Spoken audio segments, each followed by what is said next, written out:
Hey guys, Ningen here, bringing you another Dragon Ball Z Dokkan battle video, and as you can see from the title, we are doing a one last showcase, a bit of a going away party for the physical LR Bardock. He was always in like the lower tier lists for summonable LRs, but I've always thought that he was pretty underrated. Now obviously with the new AGL summonable Bardock that's coming out for Saiyan Day, this guy is pretty much going to be replaced everywhere that you would currently use him. Low class warriors, of course, the new Bardock is the new leader for that. Pure Saiyans and Goku family.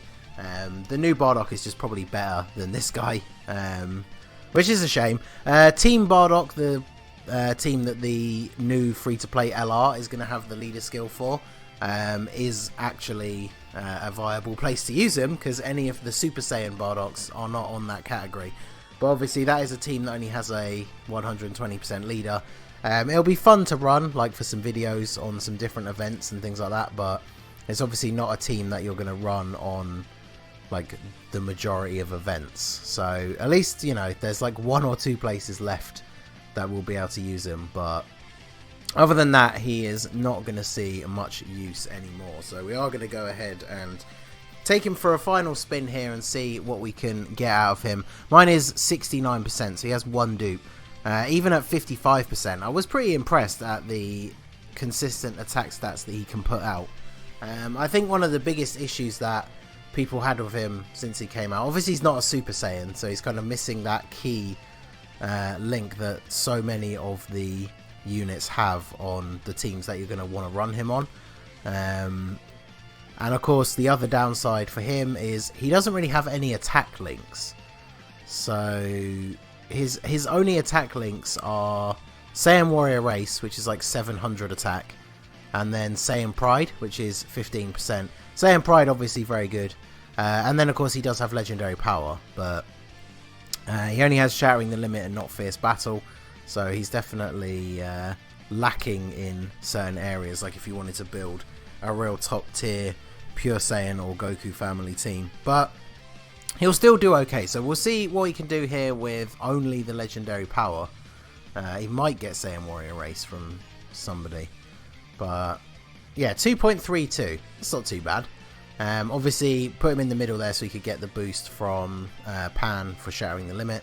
But that's a pretty decent attack stat, 4 million crit, we'll take that. Plus, of course, he seals with his 18 key super, which is really good. I did actually try him out while I was trying to do the Pure Saiyans Super Battle Road run, no items. I did try him out on like a Goku family build, because I did end up doing that run with a Vegeta family team. And he's actually very good. With no items active, he takes like less than 10k on a Goku family team, and like I said, that was with mine at 69%. So on category Super Battle Road, units that can take less than that, like without any sort of defensive item active, is very good in terms of defense, because obviously most people are not trying to do those runs with no items. So if you have a unit that can take very little damage from normal attacks, then that is obviously going to help you out massively in the long run. So LR Super Saiyan 4 Goku actually getting his 30% chance to counter. And then I decided to bring the full power Super Saiyan 4 Goku, because I never really use him. I rainbowed him on a banner a while back, and obviously he's a exceptional link partner for the LR Super Saiyan 4 Goku. And then we got this Gohan here, simply for the fact that he gives a 35% support buff, so that makes him one of the better support units on the Goku family team. So now, of course, we end up in a situation where there's no key here.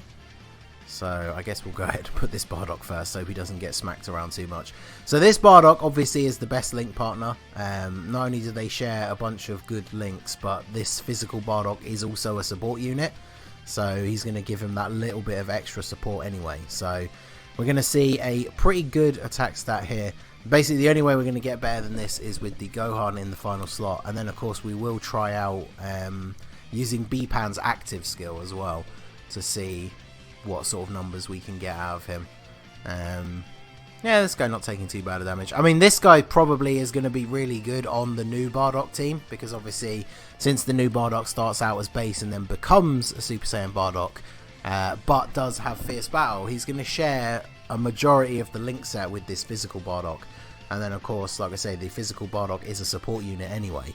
So that's going to make that rotation insanely good. I know a lot of people, I think that's another reason why people didn't like LR Bardock though, is people don't like having to run like the best linking partner for a unit being a unit that they don't particularly like or want to run anyway, because obviously the physical Bardock is not exactly high up on people's list of priorities when picking a pure Saiyan or Goku family team.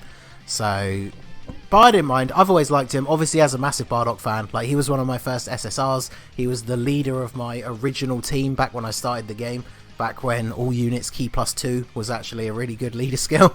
So I don't mind having him on the team. He also seals, so that rotation is going to be very good for things like Super Battle Road where the enemy can be sealed.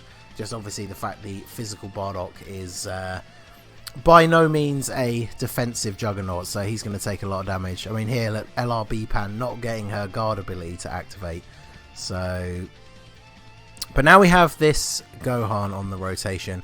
I don't think they share really any link. Oh, they do have Shattering the Limit, but sorry, we can get the 18 key super anyway, because I want to see how much the LR Bardock can tank for here now that we've got type disadvantage. So we'll go ahead and grab all of those, give you this and then this. So this should be the highest attack stat that we see from him so far, and as long as he doesn't get supered. Yeah, 23, that's not too bad I guess on this event.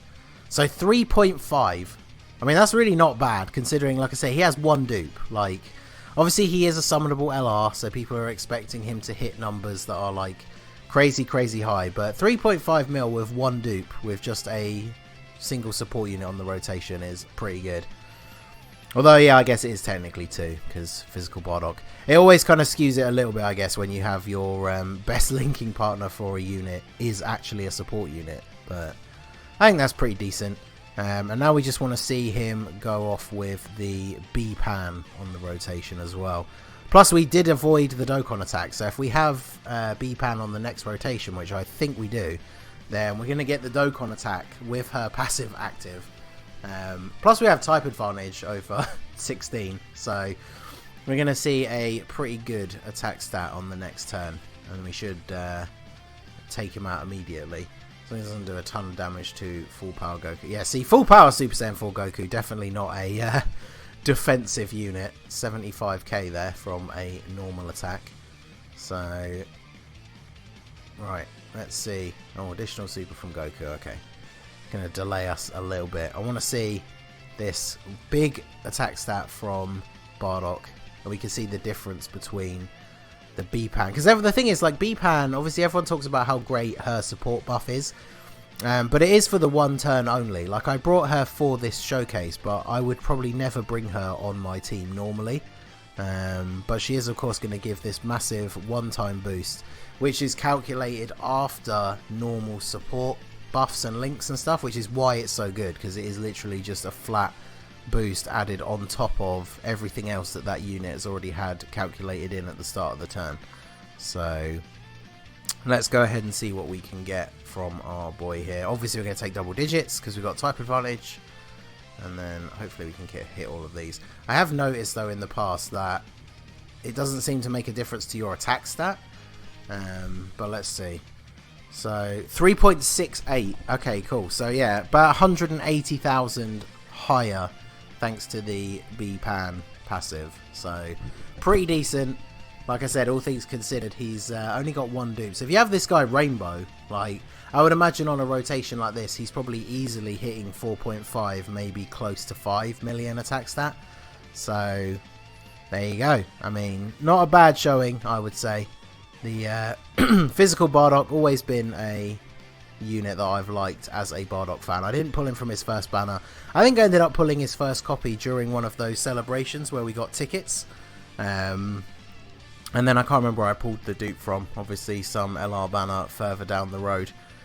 You are going to want to prioritize giving him crits, but he's just a sort of standard physical damage dealing unit. Of course I gave him the level 3 dodge, so with the second dupe I would probably put him up to like 8 additional and then the full 15 crit, just because you want to hit him to hit as hard as possible, especially considering we did see some pretty decent numbers out of him. So I do think he's pretty good. But there you go. So best wishes in your future endeavours, as they would say, to physical Bardock. You're probably only ever going to see any use now on the Team Bardock team, which is in and of itself just basically going to be some sort of gimmick meme team. Like they did the same thing for Ginyu Force, so maybe one day when we get another set of category stages of Super Battle Road, there'll be a Team Bardock like category stage. But other than that, he's probably not going to see use anymore. So let me know your thoughts down below, your experiences with the physical LR Bardock. Like I said, I've always thought he's supremely underrated.